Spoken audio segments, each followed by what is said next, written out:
እንጉዳይን ለማምረት የሚያስፈልጉ መሰረታዊ ነገሮች አንደኛ ስፓውን ምንድነው ብለን ብንል ስፓውን አርቲፊሻሊ የተፈጠረ ዘር ነው ግን ዘር አይደለም ሲፈጠር የአካል መጨመር እድገት ምን ነው ቬጂቴቲቭ ግሮዝ ነው አንድ ዛፍ ቢኖር ወይም ደግሞ አንድ ችግኝ ቢኖር አበባ ያላት ወይም ደግሞ ግንዱ ተቆርጦ ሲተከል የሚበቅሉ አሉ አይደለ አወይን ነው የወይን ተክል ግንዱ ተቆርጦ ይሄ ቬጂቴቲቭ ግሮዝ ነው ያደረግነው ፍሬውን አልተጠቀምንም አይደለ እንደዚህ ሁሉ እኛ ፍሬውን አይደለም እየተጠቀምን ያለነው ግንዱን ቆርጦ እንደመጠቀም ነው ስለዚህ ማይሴሊያውን ነው እንደዘር ያደረግነው ግንዱን ቆርጦ እንደመተከል ስለዚህ ስፓውን የሚባለው ማይሴሊያውን በማሽላ ላይ በማሳደግ ለእጃችንም ለበብዛትም እንድናገኘው ይጠቅመናል ስለዚህ አርቲፊሻሊ ምን ሰራው ማይሴሊያን ላይ ስናሳድገው ምናገኘው ዘር አክቹአሊ ማይሴሊያ ነው ቬጂቴቲቭ ግሮዝ ነው እሱን ዘር ስፓውን እንለዋለን ስለዚህ እንጉዳይ ለማምረት የሚያስፈልገን ነገር ዋናው ይሄ ነው ስፓውናችን ምን መሆን አለበት ሞኖካልቸር መሆን አለበት ማለትም ስቴራላይዝድ የሆነ ማሽላ ላይ የተዘራ ብቻውን ያለ መሆን አለበት ባክቴሪያ ካለበት ሌላ ፈንገስ ካለበት ምን ይሆናል ወደ ዘራችሁ ይሄዳል ያበላሽባችኋል ስለዚህ አንደኛ ስፓው ነው ሁለተኛ የሚያስፈልገው እንጉዳይ ማሳደጊያ ሰብስትሬት ነው ማሳደጊያ ሰብስትሬት ግብአቶች ናቸው ሰብስትሬት ምንለው ብዙ ጊዜ የግብርና ተረፈ ምርቶችን ነው ኢንዱስትሪያልም ይሆናል የግብርና ተረፈ ምርት ብንል ደግሞ የጤፍ የስንዴ የቦለቄ የገብስ የማሽላ የዘንጋዳ ምን ገለባዎች እነዛ ምንም እንኳን የራሳቸው የተለያየ ምርት የመስጠት እንትናቸው ቢለያይም ኢንዱስትሪያል ከምንላቸው ደግሞ የቡና ገለባ ዛጋል ለናሳያቸዋለን የጤፍ የስንዴ ዛጋለ የእንሰት አለ እነዚህ ምኖች ናቸው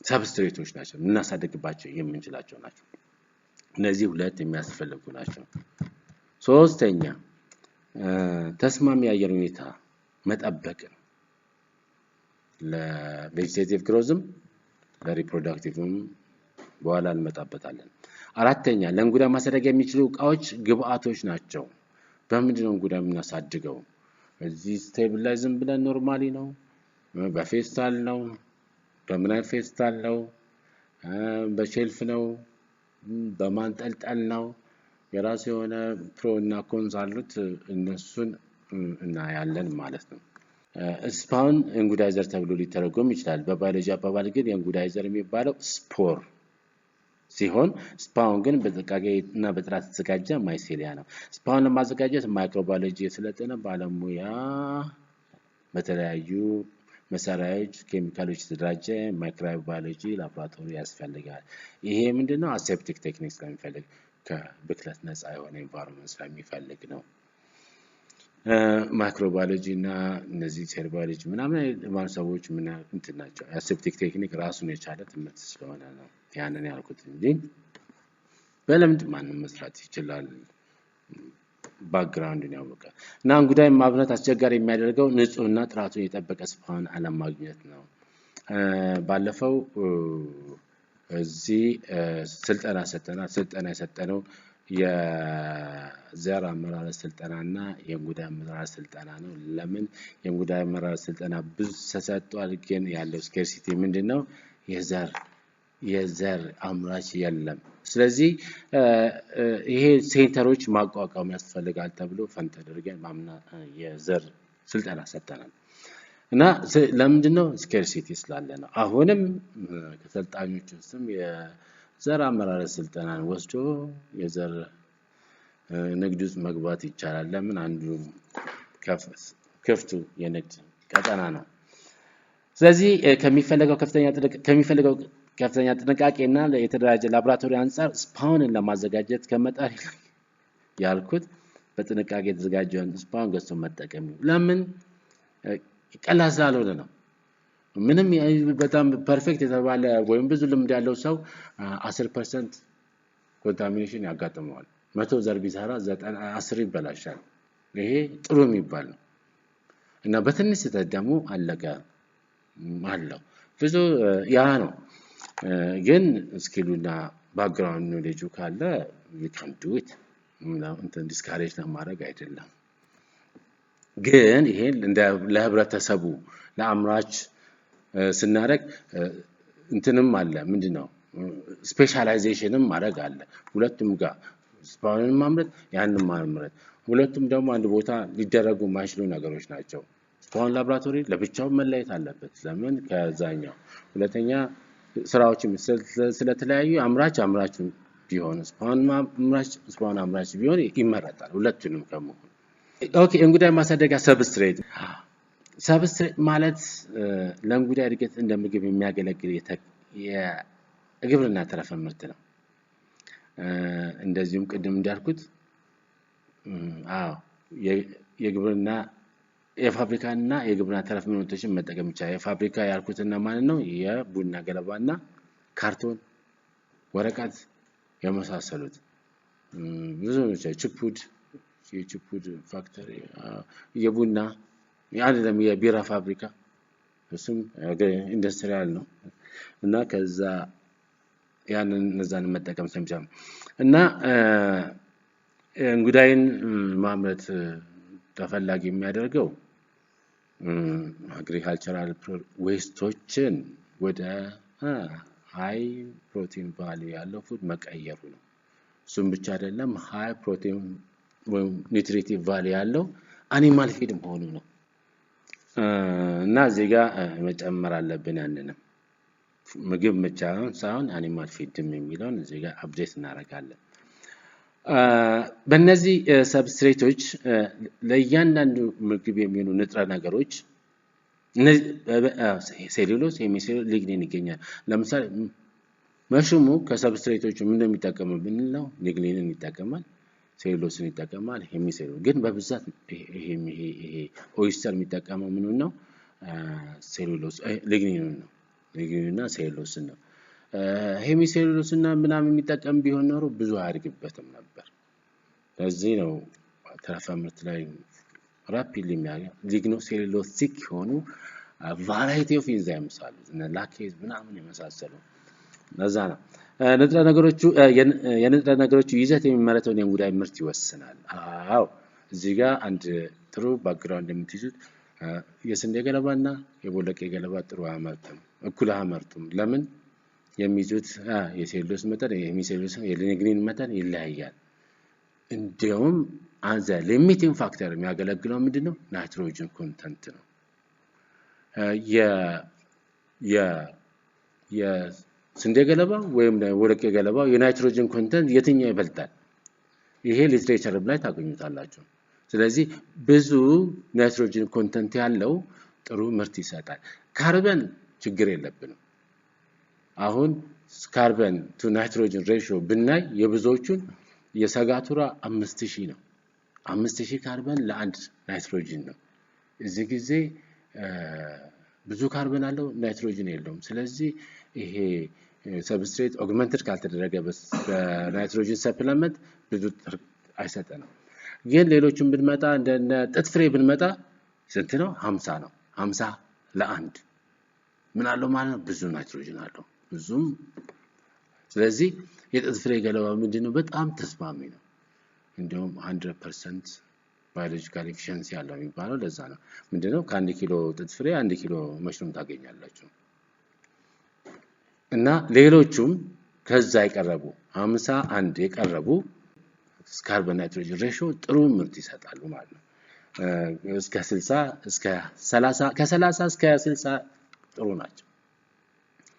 እና በዚህ ጊዜ ነው ይሄ ሰብስትሬት ፎርሙሌሽን የሚል የመጣው። አሁን በአንድ ሰብስትሬት ጋር ማምረት ቀርቷል። ትንሽ ሰፕሊመንት ናይትሮጅን ሰፕሊመንት ምናምን የጨመርክ ለእድገቱ ተስማሚ የሆነ ነገር ታደርጋለህ። እና ስለዚህ ንጥረ ነገሩ ምርትን ይወስናል። ሌላው የእንጉዳይ እድገት ላይ ተጽዕኖ የሚያሳድሩ ነገሮች አንዱ የሰብስትሬቱ አሲዲቲ መጠን ነው። አሲዲቲ ያው ብዙ ጊዜ ዘፍዝፈን ካቆየነው ምን ይሆናል? ወደ ሲትሪክ አሲድ ምናምን አሲዶች ይፈጥራሉ ዊክ አሲዶች እና ለመሽሩም ተስማሚ እንዳይሆኑ ያደርጋልና ብዙ ጊዜ እንትን ይጨመራል። ምን ዘፈዘፍ ከሆነ ካልሲየም ካርቦኔት በፈር እንዲያደርግ እና ጂፕሰም የመጨመር 1% ግን ብዙ ዘፍዝፈን ማናቆየው ከሆነ ግን አያስፈልገንም። ግን ከ12 ሰዓት በላይ ብንዘፈዘፍ ከሆነ በሱ ኦግመንት ማድረግ አለብን አሲዲቲውን ለማጥፋት። ለምንድን ነው ትንሽ ከ6 እስከ 8 ቢሆን ከ5 እስከ 7 ነው አለ እንትኑ ኒውትራል ከ6 እስከ 8 ተስማሚ ነው። ሊትል አሲዲክም ይፈልጋል ትንሽ ከቤዚክ ይልቅ አሲዲክ ይፈልጋል መሽሩም ኦይስተር ከ5 እስከ 7.5 ምናምን አሪፍ ነው። 8ም ድረስ ባይደርስ ብዙ ቤዚክ ሲሆንም አይወድም ግን ወደ አሲዲክ ያደላል። ግን ከዛ ከ5 በታች ከሆነበት ግን በጣም አስቸጋሪ ያደርገዋል ለማደግ እና ለእንጉዳይ ማሳደጊያ የሚያገለግሉ ሰብስትሬት መካከል በብዛት ከምንጠቀምባቸው መካከል የጥጥ ፍሬ ገለባ ነው። ሞጆ የምናገኘው ነው። አሁን የጥጥ ምርት ስለቀነሰ ብዙ አናገኘውም እንጂ በልክ ነው ለሀገሪቱ የሚበቃ ነበር አሁን ያለው እስከዚህም ነው። በአሁኑ ጊዜ ያለው ሌላው የበቆሎ ገለባ ከዛ የስንዴ ገለባ የገብስ ገለባ የቦለቄ ገለባ በጣም ተስማሚዎች ናቸው። እኛ ካለን ኤክስፐሪመንቶች መካከል ከጤፍ በስተቀር ሌሎቹ ኮምፓራቲቭ እና ጥሩ ኳሊቲ ያለው ምርት ይሰጣሉ እና እነዚህን ብዙ ጊዜ የምንጠቀምባቸው ነው። እነዚህን መጠቀም ሪኮመንድ ያስፈልጋል።